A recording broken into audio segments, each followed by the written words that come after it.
Hola a todos, soy Andrés Felipe Flores y bienvenidos a un nuevo capítulo de Al día con las guías en Tutorías Medicina Interna. En esta ocasión vamos a estar haciendo un resumen ejecutivo de las guías de la ADA 2026. Les recuerdo que pueden encontrar un video del resumen completo de la guía en el canal. Recuerden que si quieren apoyar este tipo de contenido pueden suscribirse, dejar un like y darle a la campanita.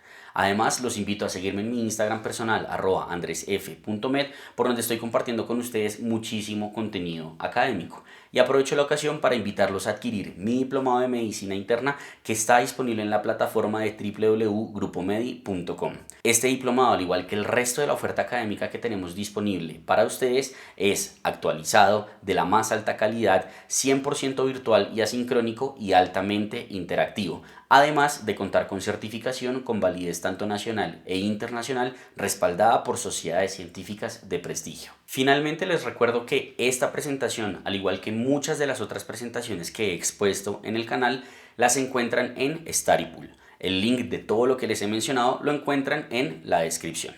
No siendo más, vamos adelante con el video. Empecemos entonces con este resumen ejecutivo de la ADA 2026.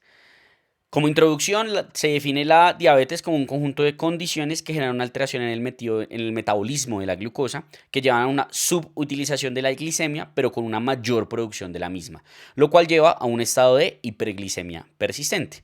Como es un conjunto de condiciones, son varias etiologías. Es muy prevalente, 38,4 millones de personas en el 2021 en Estados Unidos, y el verdadero dato preocupante es este: 8,7 millones de estos desconocen su diagnóstico, y de los que lo conocen, solo la mitad llegan a tener una meta de control glicémico de una hemoglobina glicada menor a 7%. Y esto claramente se traduce en morbimortalidad y alto costo de enfermedad en salud. La clasificación que nos propone la guía de la ADA es tipo 1, la que es de origen autoinmune; tipo 2, que es la más común de todas, que es la que se caracteriza por ese desorden metabólico que genera resistencia a la insulina con posterior déficit de la misma; causas específicas, donde tenemos monogénica, páncreas exocrino, inducida por drogas o medicamentos; y finalmente diabetes mellitus gestacional. Probablemente a futuro tengamos una clasificación un poco más específica y demás, pero por ahora la ADA, esta es la clasificación que tiene. Vamos a enfocarnos en diabetes mellitus tipo 2, claramente por lo que es un resumen ejecutivo. Si quieren verlo de tipo 1, vean el video completo. En términos del tamizaje, ¿qué podemos decir? Que a todos los pacientes mayores de 35 años deberíamos tamizarlo, o a todas las mujeres que hayan tenido diabetes mellitus gestacional. De lo contrario, por debajo de los 35 años, aquellos pacientes que tengan sobrepeso y que tengan alguno de estos factores de riesgo, sedentarismo, obesidad, signos de resistencia a la insulina, entre otras, uno debería de tamizarlos. Si el tamizaje sale normal, deberíamos repetir el tamizaje cada 3 años. Si por el contrario el tamizaje sale con prediabetes, deberíamos volver a evaluar el estado glicémico al año. Y si sale con diabetes, pues ya toca hacer el seguimiento de la diabetes.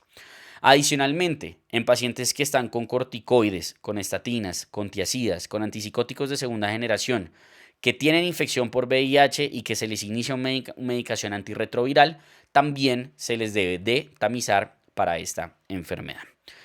¿Qué opciones existen para tamizar? Tenemos la glicemia en ayunas, la prueba de tolerancia oral a la glucosa o la hemoglobina glicada. De estas, importante saber que la PTOG es la mejor de todas, pero el problema es que tiene varias consideraciones o particularidades de preparación y demás en su forma de realización, por lo cual, si se va a hacer, se tiene que hacer bien. Si no, pues se prefiere generar la hemoglobina glicada. La prediabetes la vamos a definir entonces cuando tenemos una hemoglobina glicada entre 5,7 y 6,4%, una glicemia en ayunas entre 100 y 125 y una PTOG entre 140 y 199.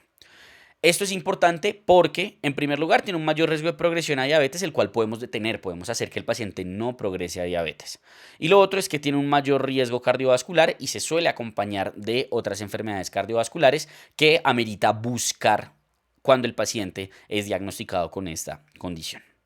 Ya en cuanto al diagnóstico de diabetes como tal, va a ser con una hemoglobina, unos parámetros por encima de los que vimos ahorita: glicada igual o mayor al 6,5%, ayunas igual o mayor a 126 y PTOG igual o mayor a 200.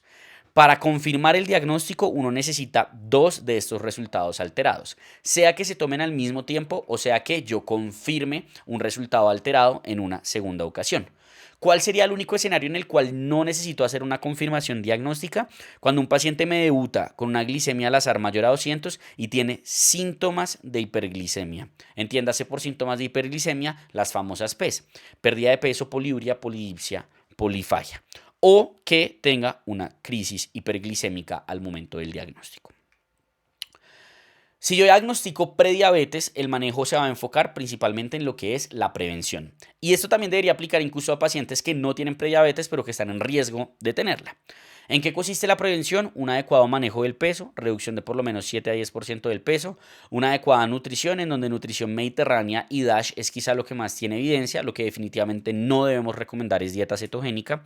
Higiene del sueño entre 6 y 9 horas, los extremos en general aumentan el riesgo, y todo esto idealmente debería ser dirigido por un programa multidisciplinario: nutricionista, deportólogo y así sucesivamente.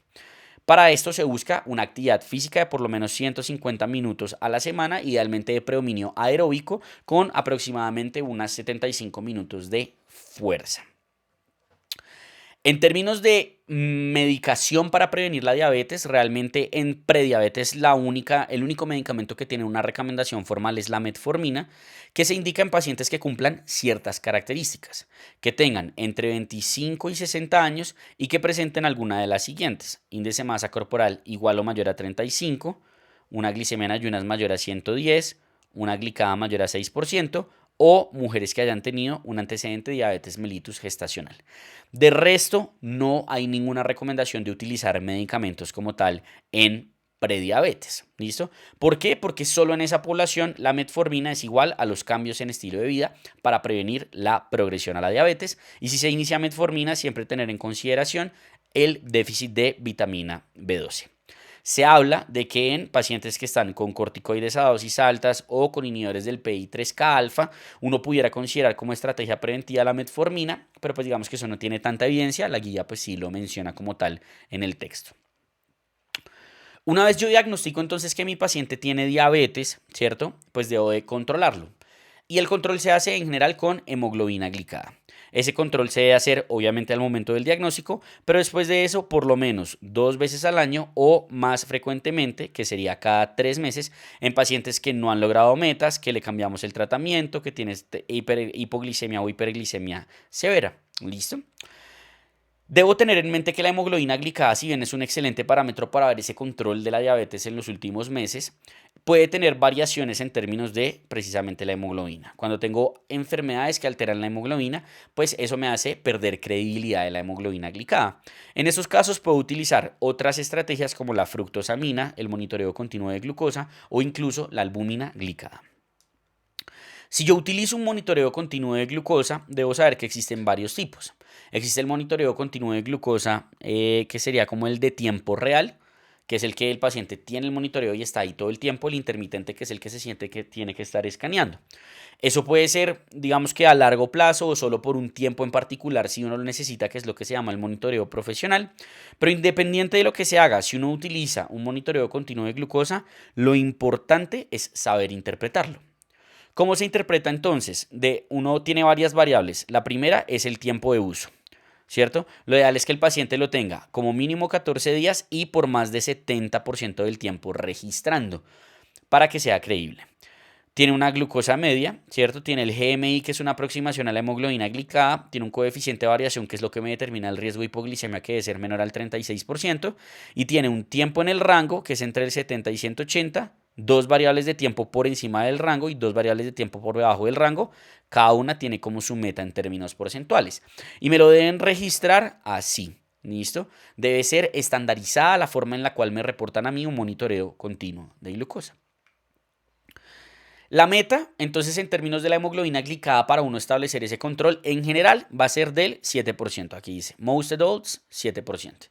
Pero yo puedo ser más estricto, 6.5% en pacientes que tienen una diabetes de poca duración, bajo riesgo de hipoglicemia, jóvenes, O puedo ser más laxo, hasta 8% en pacientes que tienen una diabetes desde hace rato, ancianos con comorbilidades, o incluso en pacientes en fin de vida, pues simplemente no tener una meta de hemoglobina glicada, porque pues ahí lo que importa es la calidad de vida, no un valor numérico en cuanto está la glicada.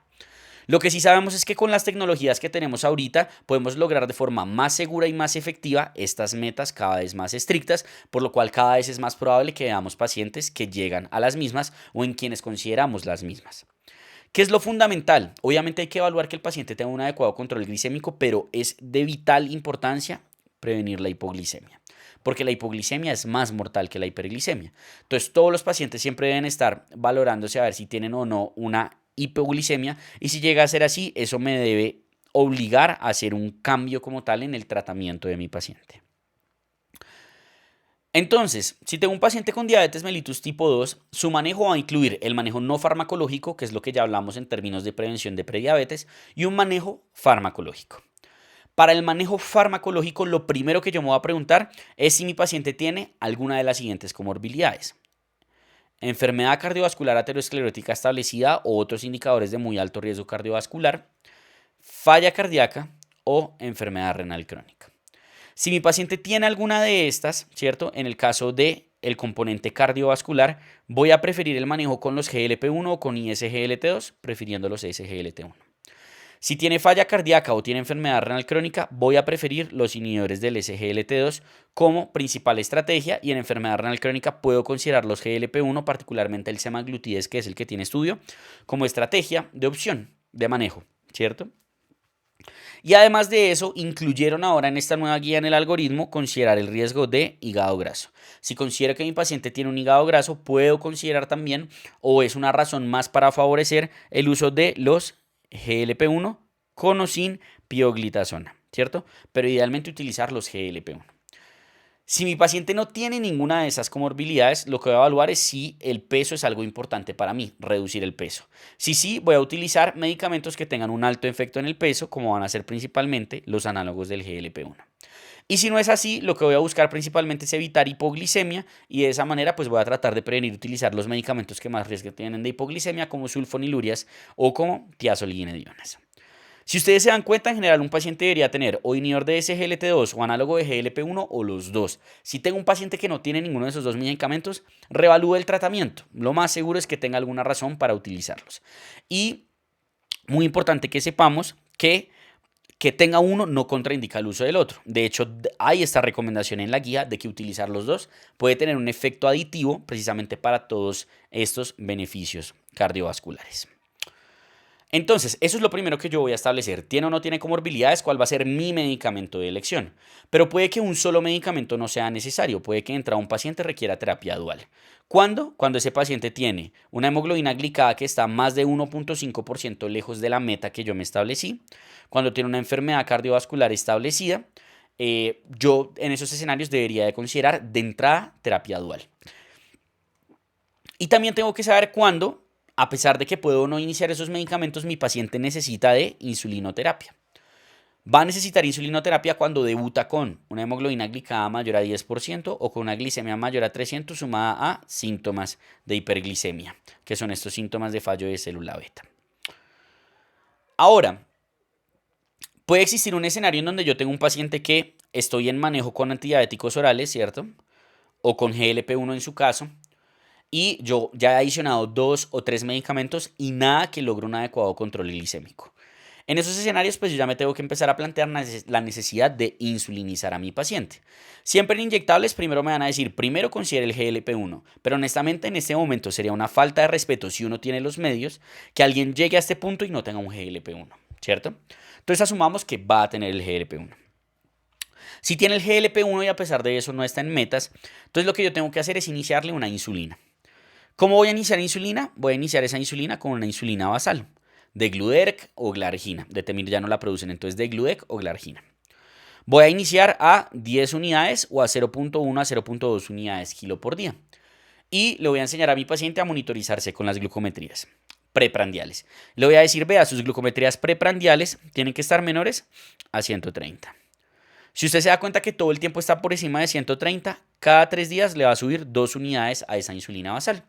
Y nos vemos en 3 meses con una hemoglobina glicada a ver si ya logró metas.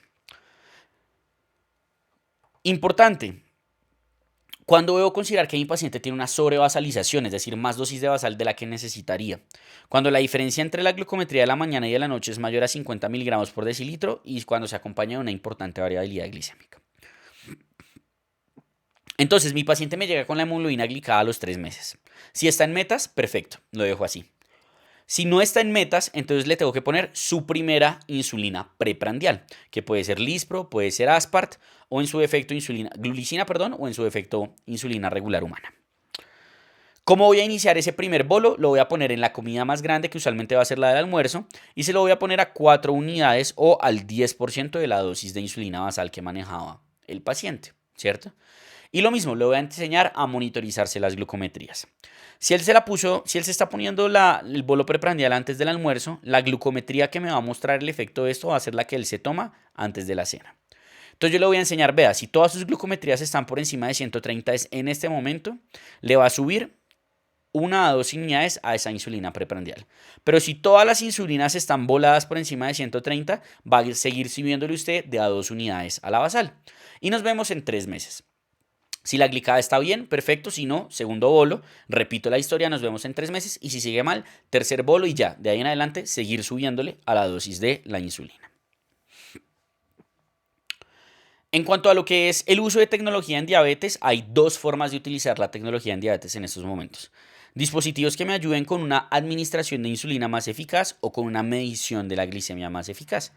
En cuanto a administración de insulina, tenemos los esferos inteligentes, inhalación, parches y la bomba de insulina.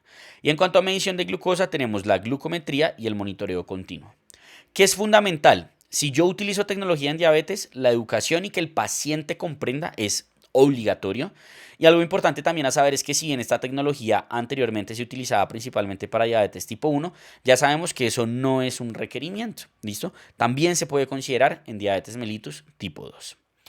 En cuanto a control de glucometría, pues el glucómetro como tal yo se lo tengo que indicar a todo paciente que utilice insulinoterapia. Absolutamente a todo paciente que utilice insulinoterapia y debo pues tener en mente las consideraciones de las posibles fuentes de error de esos glucómetros y demás. Pero siempre, como mínimo, si un paciente está con insulina, tiene que tener un glucómetro. Ahora, cuando yo considero irme más allá en el control de la glucosa y utilizar un monitoreo continuo de glucosa.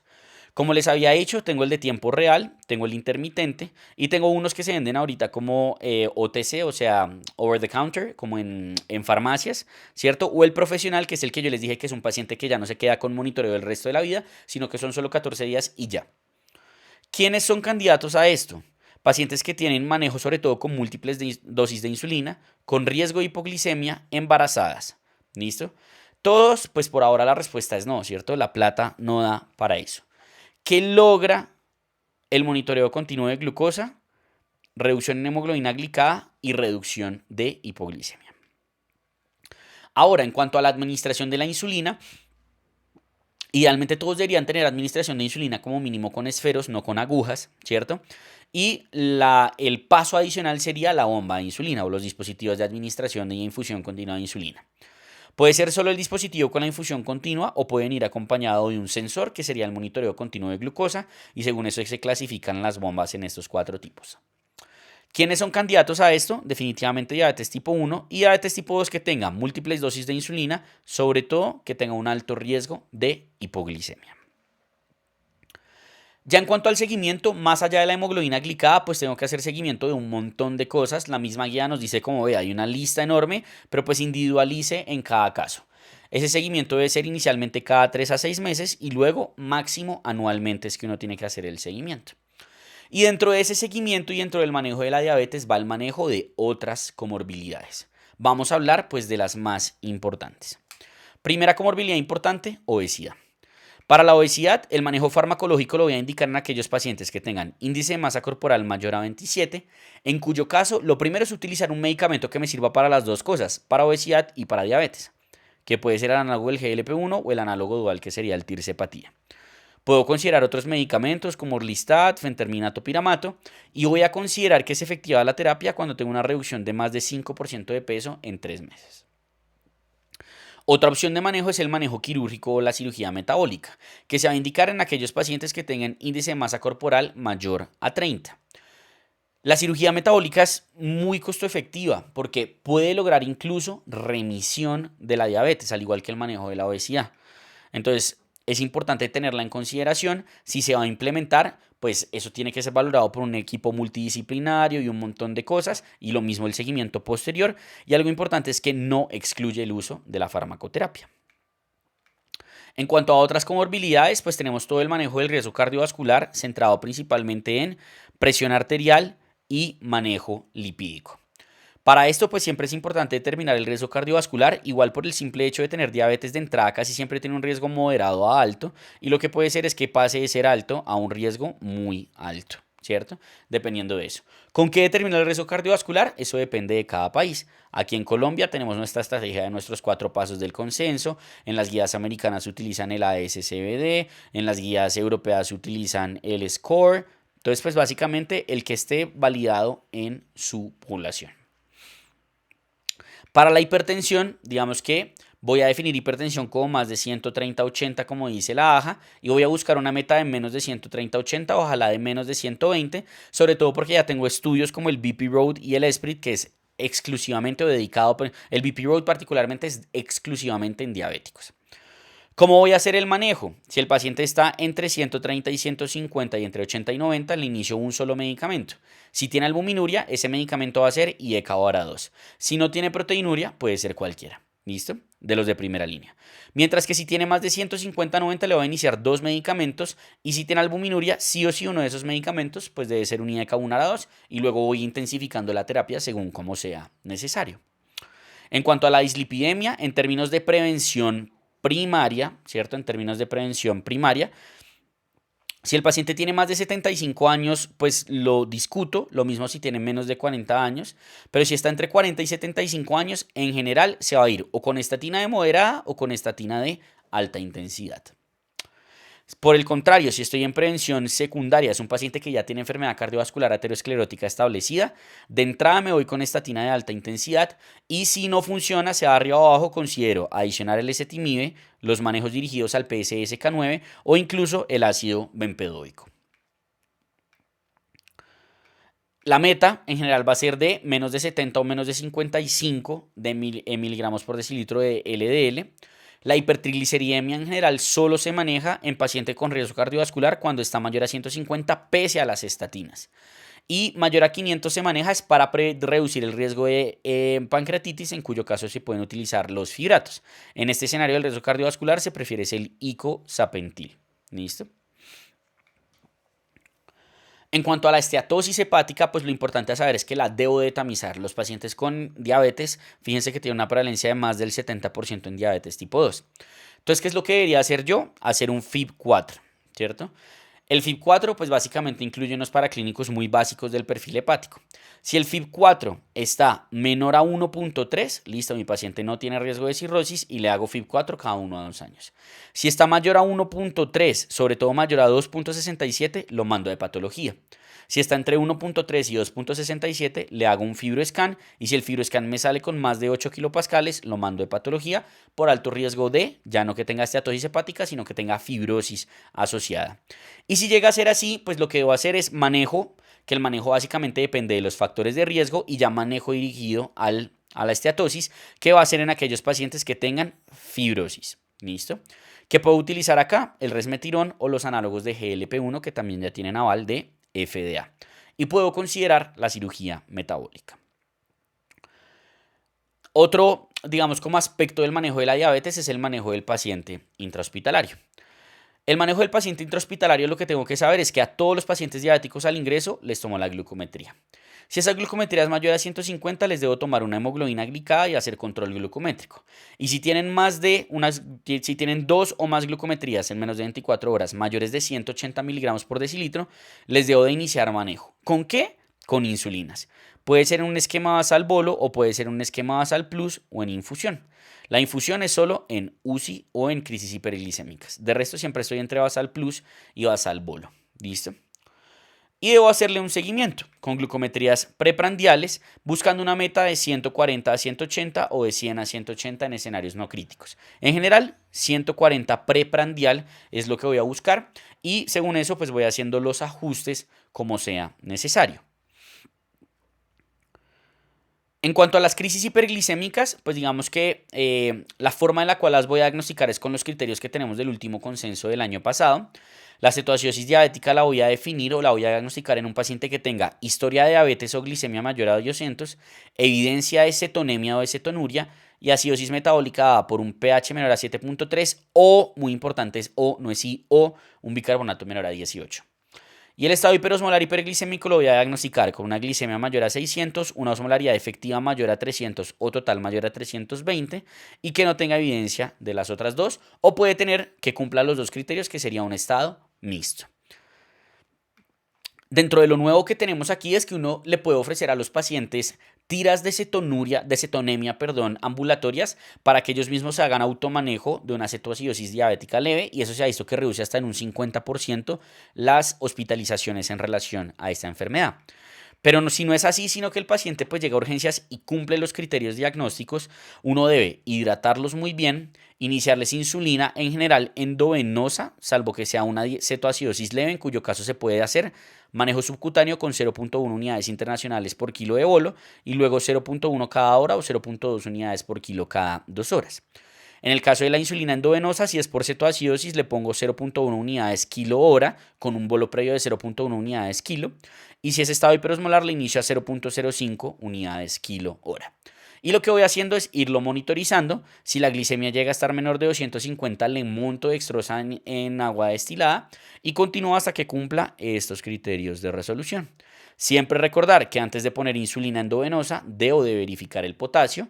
Si es menor a 3.5 no puedo iniciar insulina hasta que no se reponga ese potasio.